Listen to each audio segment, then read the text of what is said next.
Hello everyone, it is Joe here from OmniPoke, the channel that brings you guys everything Pokemon. Today we're going to be looking at the archetype that won the Champions League tournament in Tokyo for this new Lost Thunder format. It's going to be a sort of spread Malamar build with Giratina as the new frontman. So a lot of people are excited to test this one, so let's get straight into it. Starting off with the basic concept, Malamar is going to be used as your accelerator to a lot of expensive attack cost one prize Pokemon. You do have Kokos in here as well, which just take a DCE, but there are other tech Pokemon, the Giratina included, that require more energy, and Malamar is going to be used to supply those throughout the game. Typically, because you have such annoying spread Pokemon every single turn, the opponent just wants to deal with the active, so the Malamar never really gets touched throughout the game. So it really does help supplement your attachments to make these costs work. And as I said, Giratina, such a great new card from Lost Thunder. He becomes the new centerpiece. He can be swinging for 130 in the active position.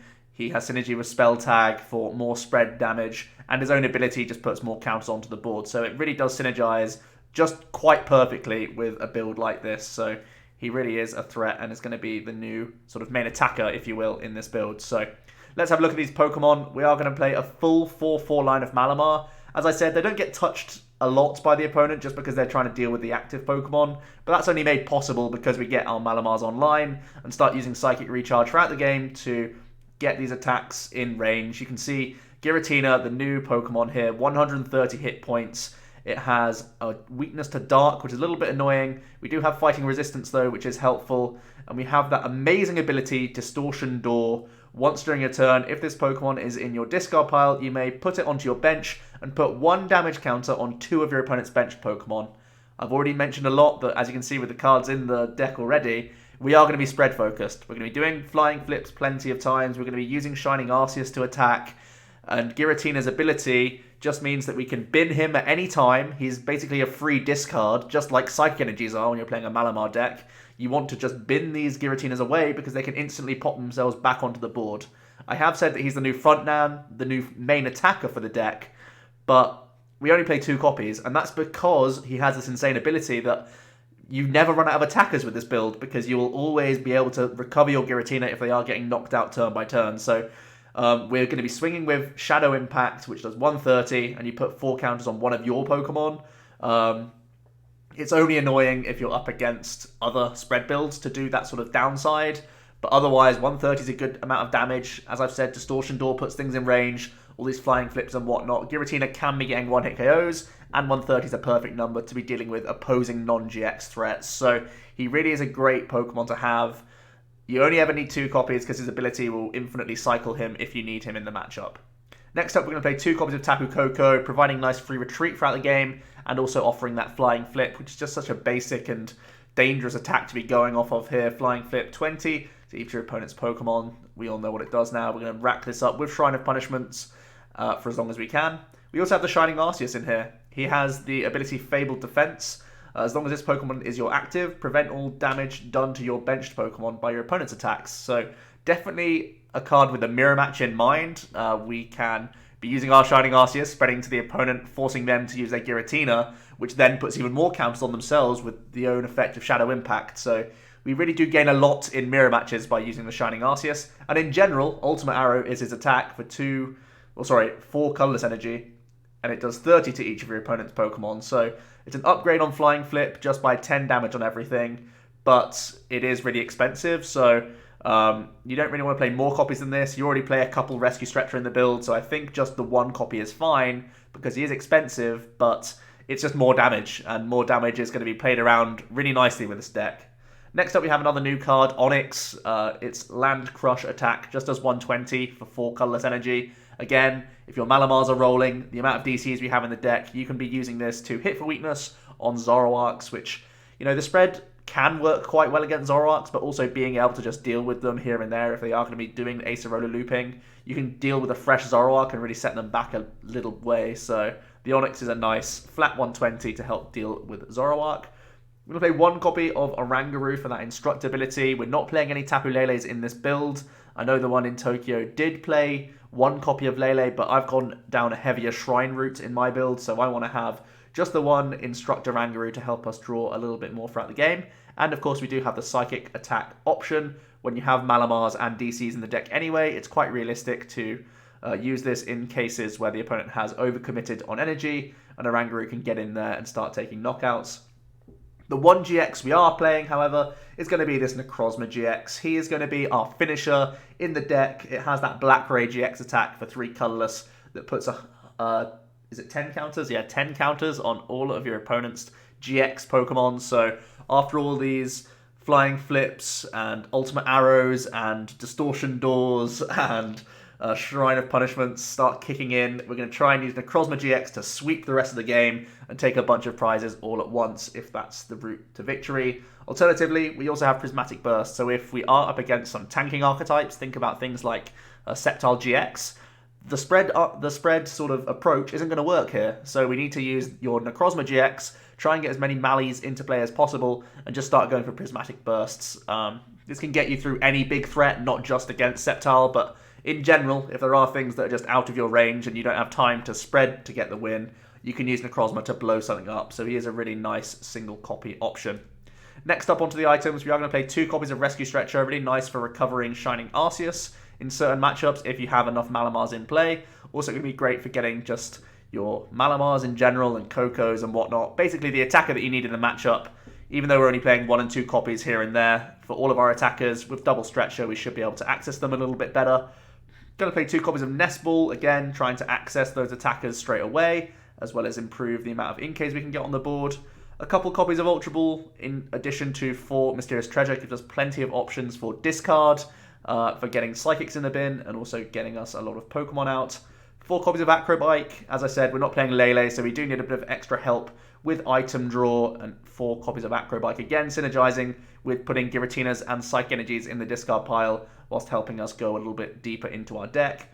3 copies of the new item Spell Tag is definitely a threat and a big component of this new build. Previously we've been seeing Choice Band in a lot of decks, but now Spell Tag, if the Psychic Pokemon this card is attached to gets knocked out by damage from your opponent's attacks, put 4 counters on your opponent's Pokemon in any way that you like. So again, because you get the freedom of choice here, it just makes the Giratina so much more deadly.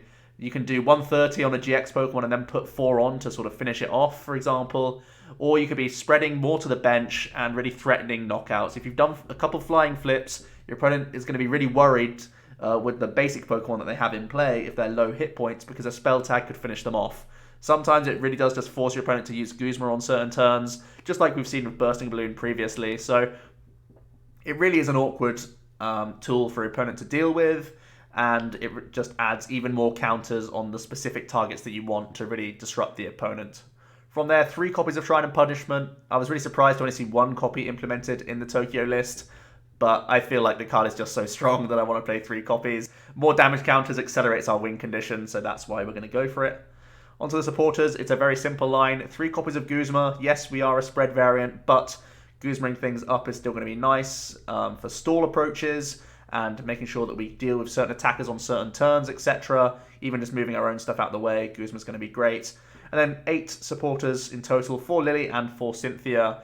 Keeping it simple here, we have a lot of insta-play cards with the Ultra Balls and the Treasures and the Acro Bikes. Lillie is typically doing a good amount of card draw, and the Cynthia obviously one of the best options we have in the game right now. And we're going to end up with 13 energy total, 4 of them being DCEs because we are playing some really expensive attack cost Pokemon. As I've already said, you always want to see this early for flying flips. It's amazing on Arceus, it's amazing on Onix, and it's also great on your Necrozma GX as well. So overall, just a really, really good card to have, so we're maxing it out. And 9 Psychic as well gives us plenty to see throughout the game to keep attaching to our dudes, and plenty to hit the discard pile for all of our attackers. So I'm pretty happy with this count. It's a little bit generous, I would say. We could up the supporter count to reduce like 1 Psychic if we really wanted to, but right now I'm just trialing a really high energy count so that we get plenty in the discard pile for Malamars to start rolling straight away. Because honestly, I love using things like the Shining Arceus. It's just more damage counters in general, and if you can get away with it, it really does pay dividends to do so. So let's see the overview of this list. You can pause now if you want to, but let's move on to some other tech Pokemon or other cards we could be playing in this list.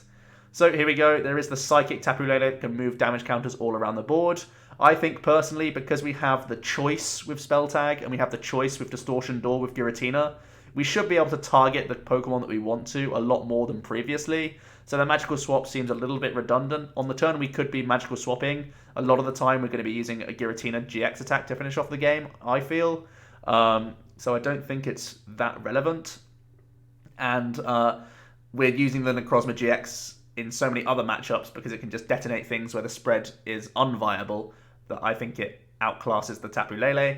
The Lele GX, as I said, it was in the winning list, and it is going to give you extra consistency with a searchable wonder tag, but I am just so worried about your own shrine being detrimental to you.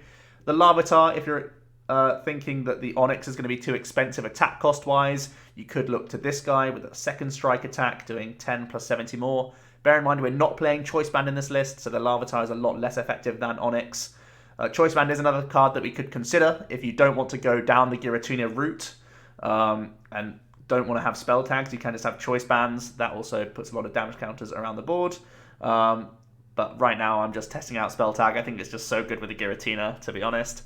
And finally, Sightseer. Like I said, if you want to cut like one Psychic and start trialing out Sightseer, maybe cut one Lillie, one Psychic. I can definitely see a couple being implemented for extra discard.